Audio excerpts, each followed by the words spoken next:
Once upon a time in the glamorous city of Lagos, there lived a beautiful woman named Ngozi. She was 27 years old, with flawless dark skin that glowed like polished obsidian, piercing intelligent eyes, and a smile that could stop traffic.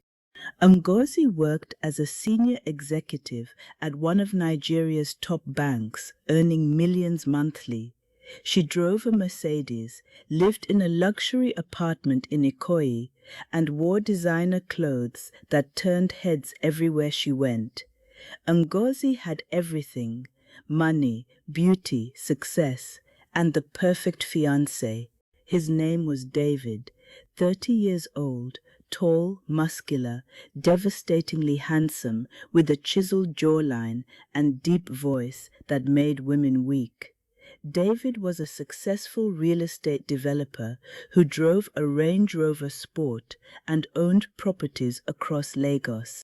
He was charming, confident, and madly in love with Ngozi, or so she thought. They had been together for 3 years. David proposed on a yacht in front of 200 people with a 5-carat diamond ring. The video went viral. Everyone called them Lagos's power couple. Their wedding was planned for December, the most expensive wedding planner in Nigeria. 5-star hotel, 1,000 guests, designer wedding gown flown in from Paris. Everything was perfect. But Ngozi had one person she trusted even more than David, her best friend since secondary school, her sister from another mother, the woman who knew all her secrets and dreams. Her name was Chioma, 26 years old, gorgeous, with curves that stopped conversations, smooth skin, and eyes that sparkled with mischief. Chioma was a fashion influencer with 500,000 Instagram followers. She attended every party, knew every celebrity, and lived a life that looked perfect online. But behind the filters and designer clothes, Chioma was drowning in jealousy. She had always lived in Ngozi's shadow. In school, Ngozi was the brilliant one. At university, Ngozi graduated top of her class while Chioma barely passed. In life, Ngozi built a banking empire while Chioma begged brands for sponsorship deals. And now, Ngozi was about to marry the most eligible bachelor in Lagos while Chioma's relationships crumbled one after another. Chioma could not take it anymore. It started 6 months before the wedding. Ngozi asked Chioma to be her chief bridesmaid. Chioma smiled, hugged her, and said yes. But inside, something dark awakened. A plan, a terrible, unforgivable plan. Chioma began spending more time with David, helping with wedding arrangements. Ngozi was grateful. She trusted them completely, too completely. One evening, Ngozi had to travel to Abuja for a banking conference, 3 days away. She kissed David goodbye at the airport. "Take care of yourself, baby. I will miss you." David smiled, pulling her close. "I will miss you more. Travel safely." As Ngozi's plane took off, David pulled out his phone and sent a message to Chioma. "She's gone. Come over." Chioma arrived at David's luxury penthouse an hour later, wearing a tight red dress that left little to imagination. She did not come to discuss wedding plans. That night, they crossed a line that should never be crossed, and they did not stop. For the next 6 months, while Ngozi planned her dream wedding, David and Chioma carried on a secret affair right under her nose. They were careful, sneaking around, late-night hotel meetings, deleted messages, lies upon lies upon lies. Chioma would sit with Ngozi during wedding planning, helping choose flowers and bridesmaid dresses, all while sleeping with her fiancé behind her back. The betrayal was complete. But then, 3 weeks before the wedding, Ngozi discovered the truth. She was at David's apartment using his laptop to check wedding RSVPs. David was in the shower. Ngozi opened his email to forward something to the wedding planner. That is when she saw it, an email thread between David and Chioma. Hundreds of messages, graphic, explicit, undeniable. Ngozi's hands began to shake. She scrolled through the emails, her heart pounding, her vision blurring. Photos, videos, love messages, everything. Can't wait to see you tonight, baby. Ngozi will be at work until 8 p.m. Come at 6 p.m. This is wrong, but I can't stop thinking about you. After the wedding, we need to figure this out. The bathroom door opened. David walked out in a towel, smiling. Babe, I was thinking we could. He stopped. Ngozi was standing there, holding his laptop, tears streaming down her face. Ngozi, she did not scream. She did not throw anything. She simply asked one question, her voice barely a whisper. How long? David's face went pale. He knew it was over. Ngozi, I can explain. How long, David? Her scream echoed through the apartment. David flinched. 6 months. Ngozi laughed, a cold, broken sound. 6 months. The entire time I was planning our wedding. The entire time I trusted you. The entire time Chioma sat in my house, smiled in my face, helped me choose my wedding dress. She could not finish. The betrayal was too massive, too crushing. David stepped toward her. Ngozi, please, it was a mistake. I love you. You are the one I want to marry. Ngozi backed away, her eyes filled with disgust. You love me? You want to marry me? Then why is your tongue down my best friend's throat in these photos? David had no answer. Ngozi walked to the door, still holding the laptop. I am taking this as evidence. For what, I have not decided yet. But trust me, David, you will regret this. She walked out, her heels clicking on the marble floor, leaving David standing there in his towel, realizing he had just destroyed everything. Ngozi drove straight to Chioma's apartment. She did not call. She simply showed up and pounded on the door. Chioma opened it, wearing a silk robe, her hair messy. Ngozi, what are you doing here?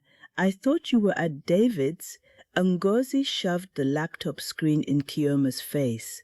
The email thread, the photos. Chioma's face went white. Ngozi, I can explain. Explain what, Chioma? Explain how you have been sleeping with my fiancé for 6 months. Explain how you smiled in my face while destroying my life. Explain how you are the biggest snake I have ever known. Chioma burst into tears, collapsing to the floor. I am sorry. I am so sorry. I was jealous.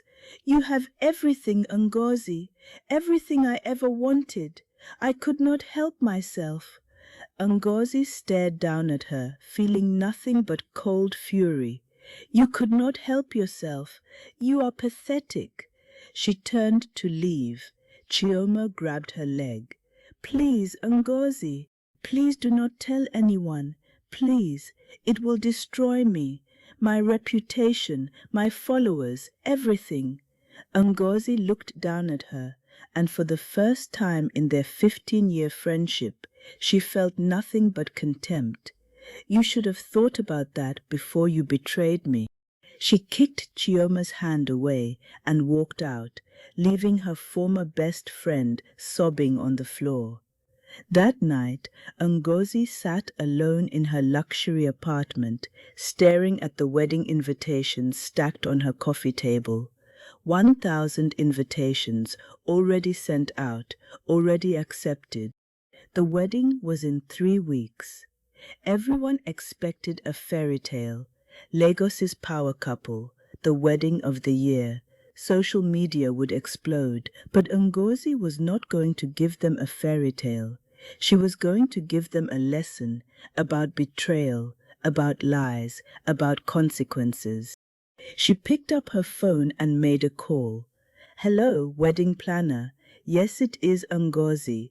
No, do not cancel the wedding. Everything continues as planned. But I need you to change one thing, the bride. Instead of me, Chioma will be the bride. Yes, you heard me correctly. Call David. Tell him if he wants to avoid the biggest scandal Lagos has ever seen, he will marry Chioma instead. 3 weeks from now, same venue, same guests, everything the same, except the bride." The wedding planner was silent for a long moment. "Miss Ngozi, are you sure?" Ngozi's voice was ice cold. "I have never been more sure of anything in my life." She hung up. Then she called her lawyer. "I need you to draft something for me, a legal document. David and Chioma will sign it before the wedding, stating that this marriage is happening because of their betrayal, and that I am not responsible for any consequences. Can you do that?" The lawyer, confused but professional, agreed.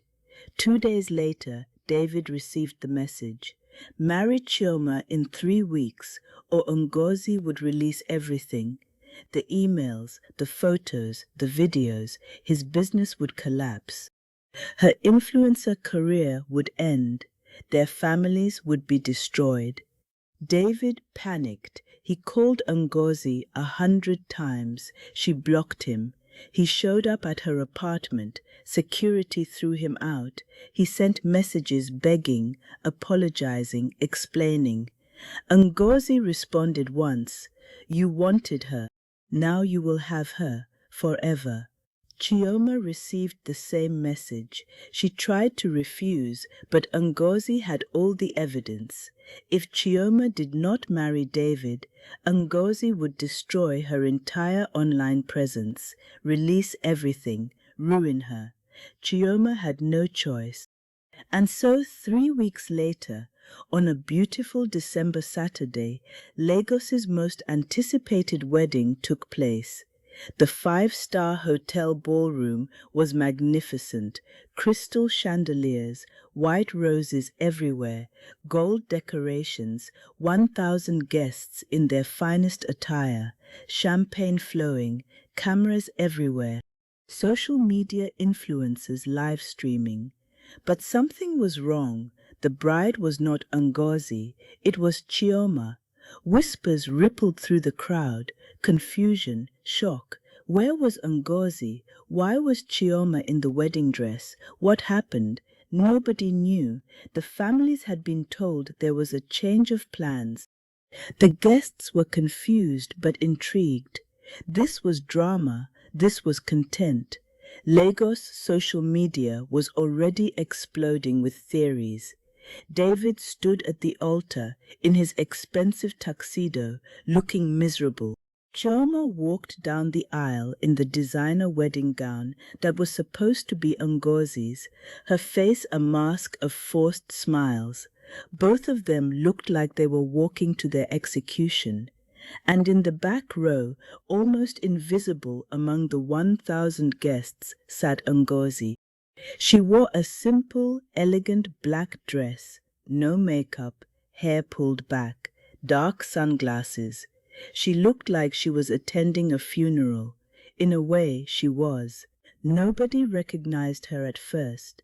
She sat quietly, watching her ex-fiancé marry her ex-best friend, watching them take vows neither of them wanted to take, watching karma unfold in real time. The pastor asked the traditional question, "If anyone here has any reason why these two should not be married, speak now or forever hold your peace." The room held its breath. Ngozi smiled behind her sunglasses, but she said nothing. The wedding continued. David and Chioma were pronounced husband and wife. They kissed briefly, awkwardly. The crowd clapped, but the energy was strange, Wrong. At the reception, Ngozi watched from her corner. David and Chioma sat at the high table, barely speaking to each other. Their families looked confused. Guests whispered and speculated. Then Ngozi stood up. She walked to the gift table and placed a small envelope. Then she walked out. Nobody stopped her. Nobody even noticed. Inside the envelope was a handwritten note. Congratulations on your marriage. You both got exactly what you deserved, each other. Enjoy your life together, built on lies and betrayal. I hope it brings you all the happiness you stole from me. By the way, I have kept all the evidence. If you ever try to contact me again, the world will see everything. Stay out of my life forever. Manho Ngozi. She left the hotel, got into her Mercedes, and drove away. She did not cry, she did not look back, she was free. 6 months later, Ngozi had moved on completely. She threw herself into her career and got promoted to regional director. She traveled the world, she healed. David and Chioma's marriage was a disaster from day one. They fought constantly. The passion that fueled their affair disappeared the moment they were trapped together legally. David resented being forced into marriage. Chioma realized she had destroyed her best friend for a man who did not even want her. Their families eventually learned the truth. David's mother was horrified. Chioma's father disowned her. Social media, which had once celebrated them, now mocked them. People figured out what happened. The scandal was massive. 1 year later, they filed for divorce. The marriage that was built on betrayal lasted exactly 14 months. David tried to reach out to Ngozi, apologizing, begging for forgiveness, asking if they could start over. Ngozi's response was simple. I do not forgive you. I do not hate you. I simply do not think about you at all. You are nothing to me. Stay that way. Chioma tried too. Long emotional messages about regret and friendship and mistakes. Ngozi blocked her everywhere. Some betrayals cannot be forgiven. 2 years later, Ngozi met someone new. A humble, honest man named Chukwudi who worked as a university professor. He was not flashy, he did not drive the fanciest car, but when he looked at her, he saw her. When he spoke, he told the truth. They married in a small private ceremony, 50 people, no social media, no drama, just love, trust, and peace. As Ngozi stood beside Chukwudi on their wedding day, she realized something important. She had not lost anything when David and Chioma betrayed her. She had been set free, free from liars, free from fake love, free from people who smiled in her face while destroying her behind her back. The lesson was clear. Sometimes the greatest revenge is not destruction. It is moving on. It is building a better life. It is watching your enemies destroy themselves while you thrive. Ngozi learned that betrayal reveals character. David and Chioma showed her exactly who they were, and she showed them who she was, someone who could not be broken, someone who would not beg, someone who would walk away with her head high and never look back. And as she looked into Chukwudi's honest eyes, she knew one thing for certain.